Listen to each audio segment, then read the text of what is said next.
Hello guys, మెంతి కూర పప్పుకు కావాల్సిన సామాగ్రి: పెసరపప్పు, మిక్సీలో పట్టుకున్న పచ్చిమిర్చి, మెంతి ఆకు, కరివేపాకు, వెల్లుల్లి, టమాటా, ఆనియన్స్. మనం ఇప్పుడు ముందుగా పెసరపప్పును ఉడకబెట్టేసుకొని సైడ్ తీసుకోవాలి. నెక్స్ట్ ప్రాసెస్, ఆయిల్లో ఇంగ్రీడియంట్స్ వేద్దాం. ఆయిల్లో జీలకర్ర,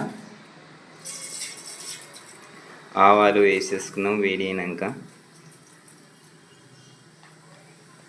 తర్వాత కరివేపాకు, ఎల్లిపాయ కొద్దిసేపు నూనెలో వేయించాక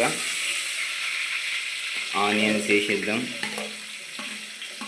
ఆనియన్స్ కొంచెం ఆయిల్లో బాగా ఫ్రై అయ్యాక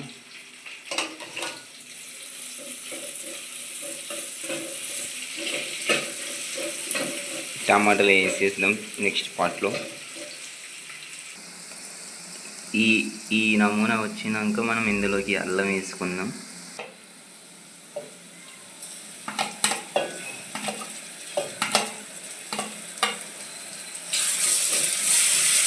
అల్లం ఫ్లేవర్ అనేది స్మెల్ వెళ్ళిన దాకా కలిపేసుకొని పెట్టేసుకున్నాం.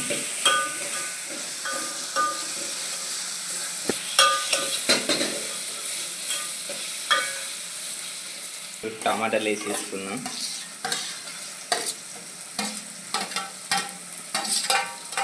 టమాటా కలిపేసుకున్నాం. మనం టమాటాలు మెత్తగా అయినాయా లేదా చూసుకోవాలి. ఒకసారి మూత తెరిచి మెత్తగా అయితే మనం దాని తర్వాత మెంతి వేద్దాం. ఇంకా మెత్తగా లేవు కాబట్టి ఇంకొద్దిసేపు వెయిట్ చేయాలి.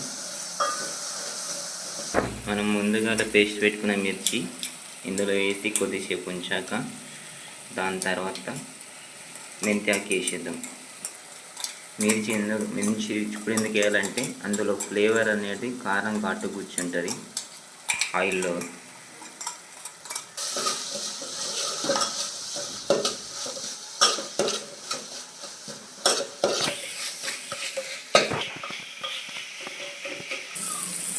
లైట్గా కొంచెం పసుపు వేసేసుకుందాం కలర్ టెక్స్చర్ రావడానికి, ఎందుకంటే మనం కారం వాడుతున్నాం కాబట్టి. ఇప్పుడు మనం ఇందులోకి మెంతాకు వేసేసుకుందాం. మెంతాకు వేసి కలిపేసుకొని ఆయిల్ మూత పెట్టేసి పెట్టేసుకోవాలి.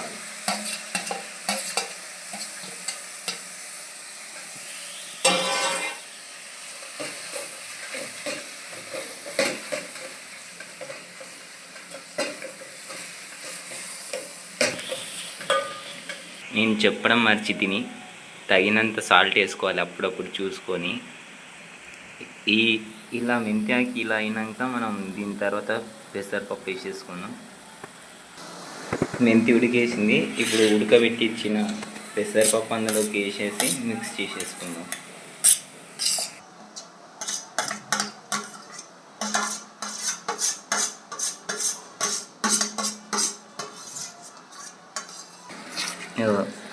కలిపేసేసుకొని కొద్దిసేపు మూత పెట్టేసుకుందాం.